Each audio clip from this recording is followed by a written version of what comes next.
आज हम लोग कक्षा 10वीं के चतुर्थ अध्याय कृषि के बारे में चर्चा करेंगे। इससे पहले हम लोग संसाधन के बारे में पढ़े थे। हमारा पहला चैप्टर है संसाधन और दूसरा चैप्टर जो वन्य एवं वन्यजीव संसाधन है और तीसरा चैप्टर जल संसाधन है। यह दोनों चैप्टर परीक्षा के दृष्टिकोण से हम लोगों को नहीं पढ़ना है, सीबीएसई के सिलेबस में नहीं है, इसलिए अब हम लोग चौथा चैप्टर पढ़ेंगे कृषि। इस चैप्टर में मेरा लास्ट जो टॉपिक है कृषि का वैश्वीकरण, इसको नहीं पढ़ना है। अब नए सिलेबस जो आएंगे उसमें आगे देखा जाएगा कौन कौन से चैप्टर को जोड़ा गया है, लेकिन यह पुराने सिलेबस है, पिछले साल के सिलेबस से ही हम लोग चल रहे हैं अभी तक। तो यह कृषि चैप्टर के बारे में हम लोग पढ़ेंगे, कृषि के बारे में कि भारत कृषि की दृष्टि से भारत एक महत्वपूर्ण देश है। यहाँ कृषि एक प्राथमिक क्रिया है। भारत की लगभग 2/3 जनसंख्या कृषि कार्य में संलग्न है। यह लोगों को भोजन ही नहीं देता है अपितु उद्योग धंधे को कच्चे माल भी उपलब्ध कराता है और कुछ ऐसे कृषि खाद्यान्न हैं जिसका उत्पादन करके हम लोग उससे कुछ आय अर्जित करते हैं, जैसे चाय हो गया, कॉफ़ी हो गया, मसाले हो गए, ये सभी चीज़ों का हम लोग निर्यात करके आय अर्जित करते हैं। तो भारत देश के लिए कृषि एक प्राथमिक क्रिया है। तो कृषि को हम लोग 3 भागों में बांटे हैं। करने के आधार पर कृषि को हम लोग 3 भागों में बांटे हैं। अब कृषि का प्रकार,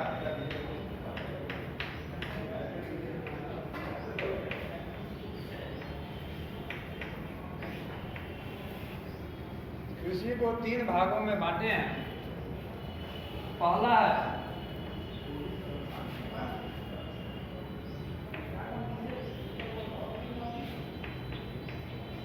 प्रारंभिक जीवन निर्वाह कृषि।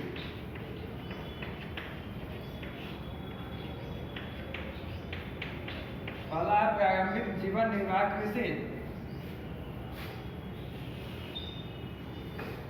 दूसरा है गहन कृषि और तीसरा है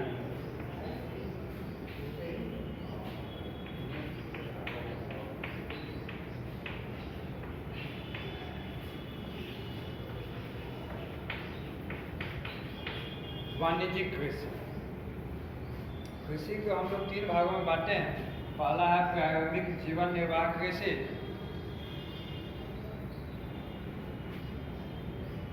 प्रारंभिक जीवन निर्वाह कृषि।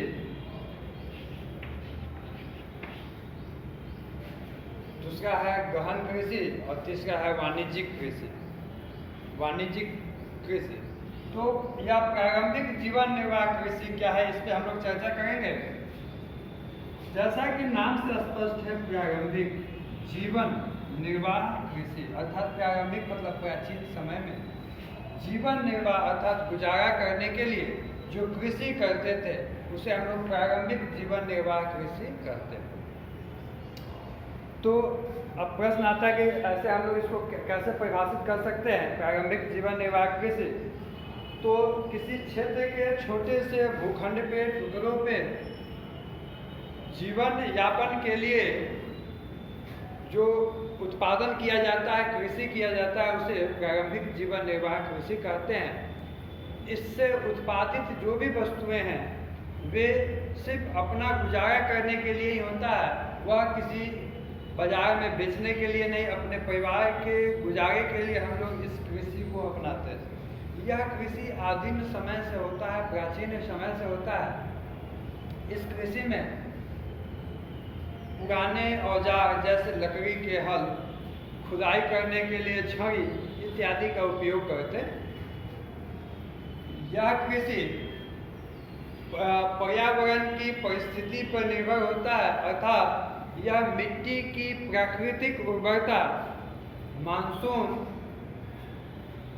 पे निर्भर करता है।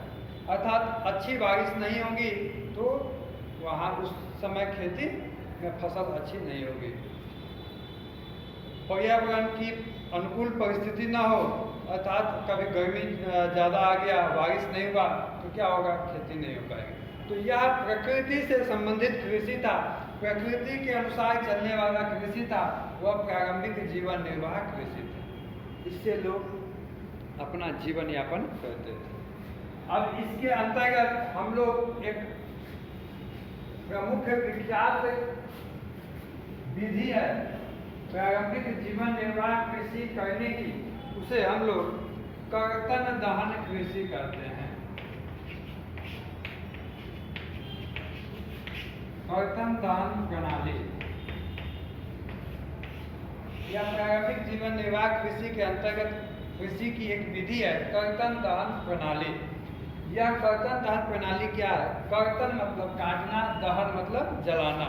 अर्थात किसी एक छोटे से भूखंड पे परिवार के सदस्यों द्वारा उस भूमि पर उगे हुए जंगलों को काट कर या जला करके वह उसे कृषि योग्य भूमि बनाया जाता था और उस पर लोग खेती करते थे। यह कर्तन दहन प्रणाली के अंतर्गत आता है।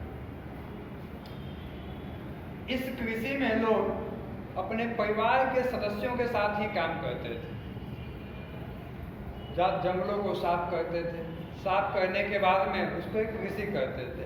अब जब कृषि करते करते उस खेत की उर्वरा शक्ति, प्राकृतिक उर्वरा शक्ति जो थी वह समाप्त जब हो जाती थी तो लोग वहाँ से स्थानांतरित हो जाते थे और वे अब दूसरे स्थान पर जाकर के नए भूमि की खोज में जाते थे और वहाँ पे फिर जंगलों को काट करके, साफ करके, जला करके और वहाँ पे खेती प्रारंभ करते थे।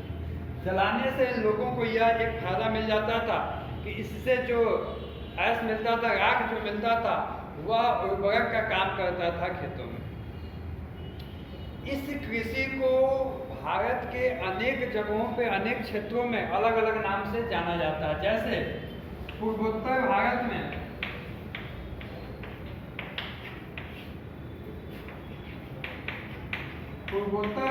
में इस प्रणाली को झूम कृषि के नाम से जानते हैं। पूर्वोत्तर भारत में इसे झूम कृषि के नाम से जानते हैं और मणिपुर में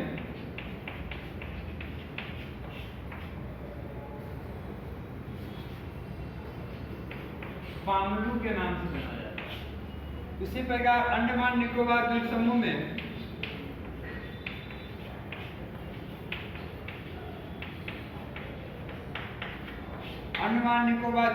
में इस कृषि प्रणाली को दीपा के नाम से जाना जाता है।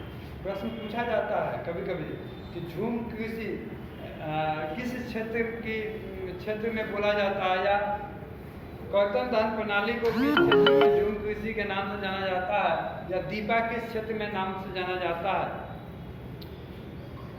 तो ये था हम लोगों का प्रारंभिक जीवन निर्वाह कृषि।